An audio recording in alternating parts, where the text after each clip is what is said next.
നമസ്കാരം.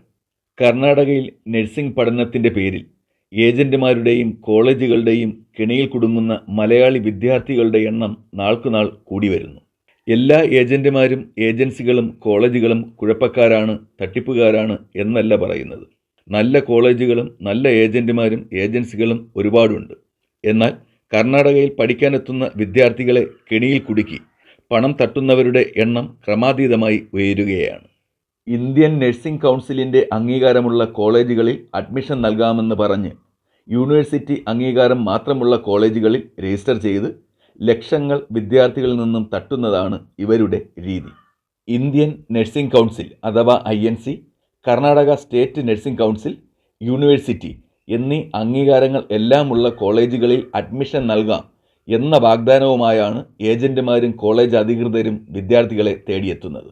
എന്നാൽ INC അംഗീകാരമില്ലാത്ത അവരുടെ തന്നെ സബ് ക്യാമ്പസുകളിലാണ് അഡ്മിഷൻ ലഭിച്ചത് എന്ന് വിദ്യാർത്ഥികൾ അറിയുന്നത് പരീക്ഷയുടെ ഹാൾ ടിക്കറ്റ് കിട്ടുമ്പോൾ മാത്രമായിരിക്കും. ഇത്തരത്തിൽ ചതിക്കപ്പെടുന്ന വിദ്യാർത്ഥികൾക്ക് കോളേജ് അധികൃതർ ഹാൾ ടിക്കറ്റ് നൽകുന്നത് പോലും എക്സാമിൻ്റെ തലേ ദിവസം വൈകുന്നേരമായിരിക്കും. ഇത്തരത്തിൽ കർണാടകയിലെ വിവിധ കോളേജുകളിൽ 1000-ലധികം വിദ്യാർത്ഥികളാണ് ഓരോ വർഷവും തട്ടിപ്പിന് ഇരയായിക്കൊണ്ടിരിക്കുന്നത്. അംഗീകാരമില്ലാത്ത കോളേജുകളിൽ പ്രവേശനം നൽകി ഏജന്റുമാർ തട്ടിയെടുക്കുന്ന കോടികൾക്ക് പുറമെയാണ് കോളേജുകളുടെ തട്ടിപ്പ് നടക്കുന്നത്. കർണാടകയിലെ ഒട്ടുമുക്കാൽ പ്രമുഖ കോളേജുകൾക്കെല്ലാം അവരുടെ തന്നെ 1, 2, 3, 4 സബ് ക്യാമ്പസുകൾ ഉണ്ടായിരിക്കും. ഒരു മാനേജ്മെൻറ്റിന് കീഴിൽ ഒരു ക്യാമ്പസിൽ തന്നെ 4, 5 കോളേജുകൾ പ്രവർത്തിക്കുന്നതായി അറിയുന്നുണ്ട്. അതിൽ 1, 2 കോളേജുകൾക്ക് മാത്രമായിരിക്കും INC അംഗീകാരം ഉണ്ടായിരിക്കുക. ബാക്കി വരുന്ന ഇത്തരത്തിലുള്ള സബ് കോളേജുകൾക്ക് യൂണിവേഴ്സിറ്റിയുടെ അഫിലിയേഷൻ മാത്രമാവും ഉണ്ടാവുക. ഇന്ത്യൻ നഴ്സിംഗ് കൗൺസിലിൻ്റെ അംഗീകാരമില്ലാത്ത ഇത്തരം കോളേജുകളിൽ വിദ്യാർത്ഥികളുടെ അഡ്മിഷൻ രജിസ്റ്റർ ചെയ്യുകയും എന്നിട്ട് അത് വിദ്യാർത്ഥികളെ അറിയിക്കാതെ അവരുടെ തന്നെ പ്രധാനപ്പെട്ട, അതായത് ഏത് കോളേജിൻ്റെ പേര് പറഞ്ഞാണോ അഡ്മിഷൻ കൊടുത്തത് ആ കോളേജുകളിൽ തന്നെ ഉയർന്ന ഫീസ് വാങ്ങി പഠിപ്പിക്കുകയും പിന്നീട് പരീക്ഷാ സമയങ്ങളിൽ രജിസ്റ്റർ ചെയ്ത കോളേജുകളിൽ കൊണ്ടുപോയി പരീക്ഷ എഴുതിപ്പിക്കുകയുമാണ് ചെയ്യുന്നത്.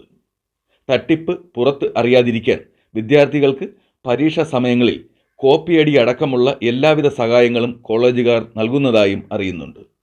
സാധാരണ മെഡിക്കൽ കോളേജുകളിൽ 100 സീറ്റും മറ്റു കോളേജുകളിൽ ഓരോന്നിൻ്റെയും സൗകര്യങ്ങൾ അനുസരിച്ച് 30, 40, 50, 60 എന്നിങ്ങനെ സീറ്റുകളായിരിക്കും INC അംഗീകാരം നൽകുന്നത്.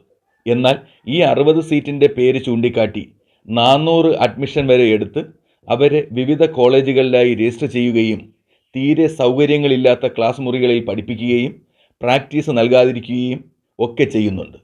ചില ക്യാമ്പസുകളിൽ ഒരു കെട്ടിടത്തിൽ തന്നെ 3, 4 നഴ്സിംഗ് കോളേജുകൾ പ്രവർത്തിക്കുന്നുണ്ട്. ഈ ചതികൾ തിരിച്ചറിഞ്ഞ് വിദ്യാർത്ഥികളും രക്ഷകർത്താക്കളും അഡ്മിഷൻ എടുത്തുകൊടുത്ത ഏജന്റിനെ വിളിക്കുമ്പോൾ കോളേജിനെ പഴിചാരിയും കോളേജിൽ അന്വേഷിക്കുമ്പോൾ ഏജന്റിനെ പഴിചാരിയും ഇവർ പരസ്പരം പഴിചാരി കൈയൊഴിയുകയാണ് ചെയ്യുന്നത്.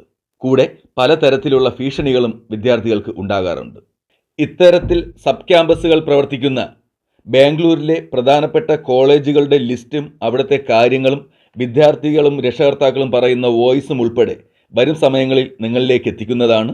കർണാടകയിൽ 2024-25 അഡ്മിഷൻ ധൃതിയിൽ നടക്കുന്ന ഈ സമയത്ത് എല്ലാ അംഗീകാരങ്ങളുമുള്ള നല്ല നഴ്സിംഗ് കോളേജുകൾ അന്വേഷിച്ച് തിരഞ്ഞെടുക്കാനും വിശ്വസിക്കാവുന്ന, സ്വന്തമായി കേരളത്തിൽ ഓഫീസുള്ള ഏജന്റ് വഴിയോ ഏജൻസി വഴിയോ 100% ജെനുവിൻ ആണെന്ന് ഉറപ്പുവരുത്തി മാത്രം അഡ്മിഷൻ എടുക്കാനും എല്ലാ വിദ്യാർത്ഥികളും രക്ഷകർത്താക്കളും ശ്രദ്ധിക്കുക.